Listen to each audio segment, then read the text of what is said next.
Hello everyone, and welcome once again to Bevis Marks Synagogue. There's a very widespread custom throughout the Jewish world of Hakafot on the festival of Simhat Torah. Hakafot, the circumambulations, the circles that are carried on around the reader's desk or the shulchan, or as we call it here, the teba. And these are done with great singing and dancing, carrying the Torah, the scrolls of the Bible, in great celebration as we mark the completion of the annual cycle of the reading of the Torah in preparation to then begin reading immediately the reading of Bereshit, of Genesis, starting the Torah once again anew. And so it's a wonderful time of celebration and joy.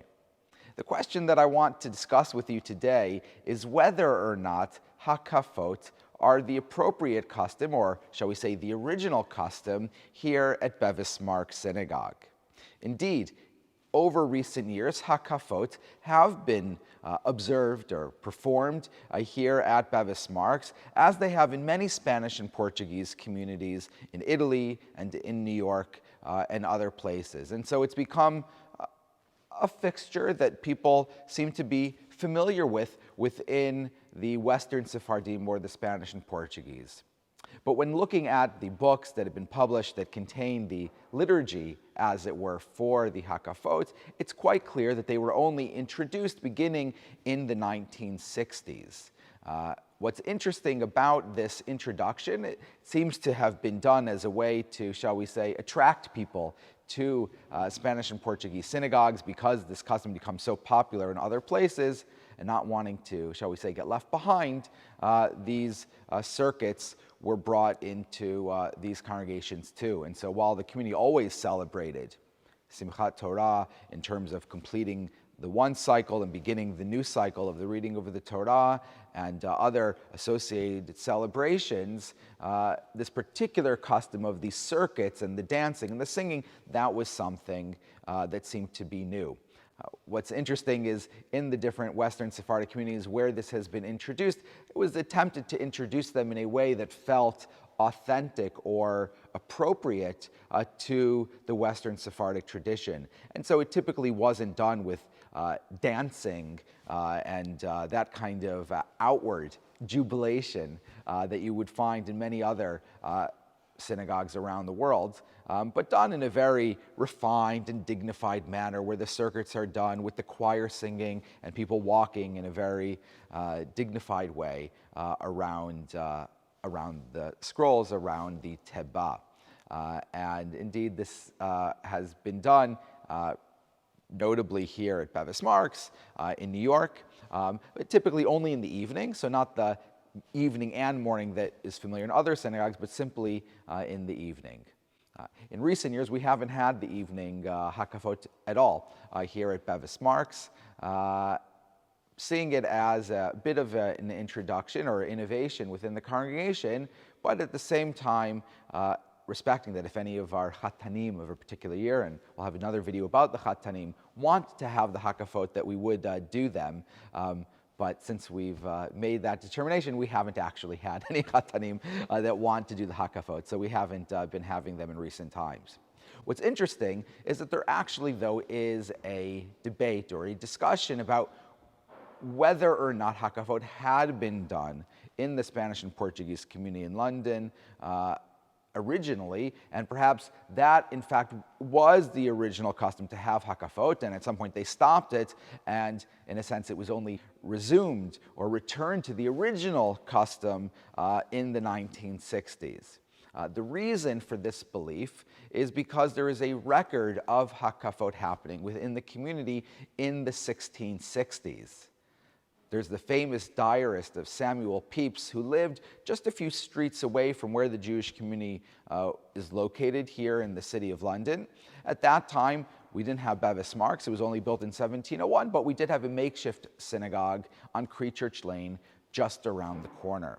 And Pepys visited, we know, probably at least on 3 occasions, the synagogue. It was a point of curiosity. You know, there are Jews in London. What is it that they're doing? What do their services look like? And so he has a famous entry in his diary about a visit on one occasion. And in that diary, he describes the following scene. Their service all in a singing way and in Hebrew, and anon their laws that they take out of the press are carried by several men, 4 or 5 several burthens in all, and they do relieve one another. And whether it is that everyone desire to have the carrying of it, I cannot tell. Thus they carried it round about the room while such a service is singing. But Lord, to see the disorder, laughing, sporting, and no attention, but confusion in all their service. And so it seems quite clear from what he writes in this entry that he was witnessing Simhat Torah, the rejoicing of the Torah, and he saw dancing. It seemed to be something to him that seemed inappropriate, not refined and dignified, and so he described it in the not most flattering of terms, but of course it was a day of great joy and celebration, and he simply misunderstood what in fact he was witnessing. And so it would seem from this entry that indeed Hakafot were part of the original custom of the Spanish and Portuguese community here in London. What's strange, though, is we don't have any record of when this custom was abandoned, drawing or raising the possibility that perhaps there never actually had been this custom.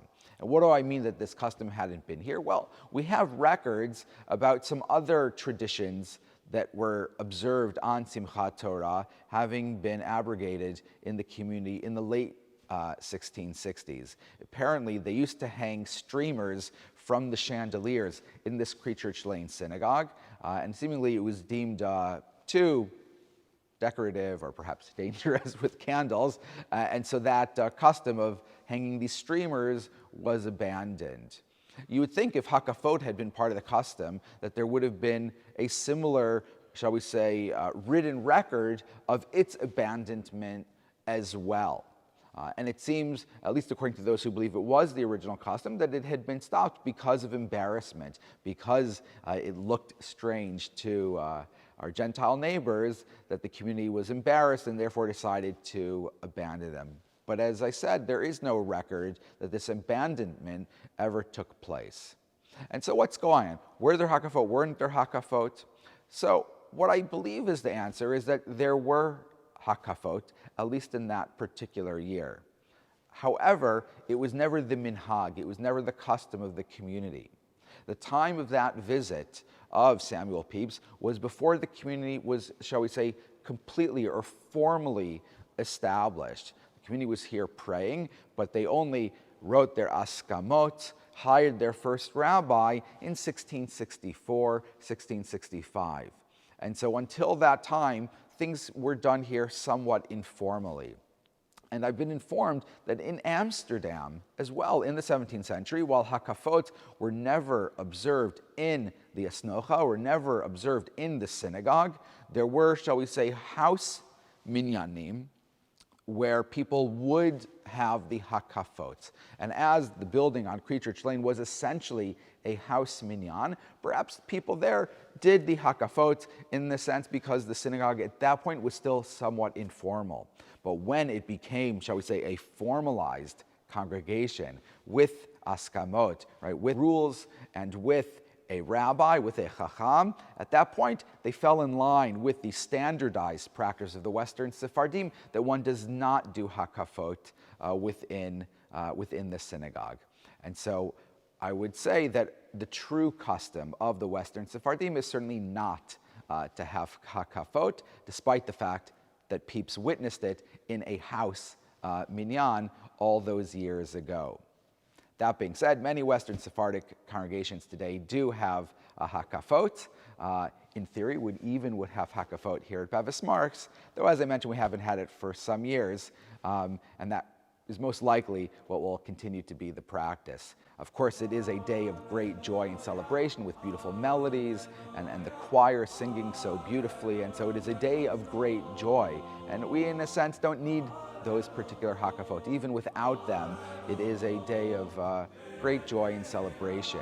And it is a time where people really should come and enjoy a Spanish and Portuguese synagogue to see a way that the holiday can be celebrated in a way which is different from other Jewish communities. And ultimately, that's part of what makes the Spanish and Portuguese community so special, is that it doesn't do things always in the same way as you find in other places. And in some ways, maybe sometimes those customs are quite popular and lots of fun, but preserving this quality of what a service at Bevis Marks Synagogue looks like is also something so special and so precious, something that should always be observed. And so, of course, everyone is always invited to come here to Bevis Marks Synagogue to witness the ancient and authentic ways of worship of the Spanish and Portuguese Jewish community. And we would always, as always, be delighted to welcome you here. With that, I wish everyone a Moadim L'Simcha, a very wonderful holiday and celebration.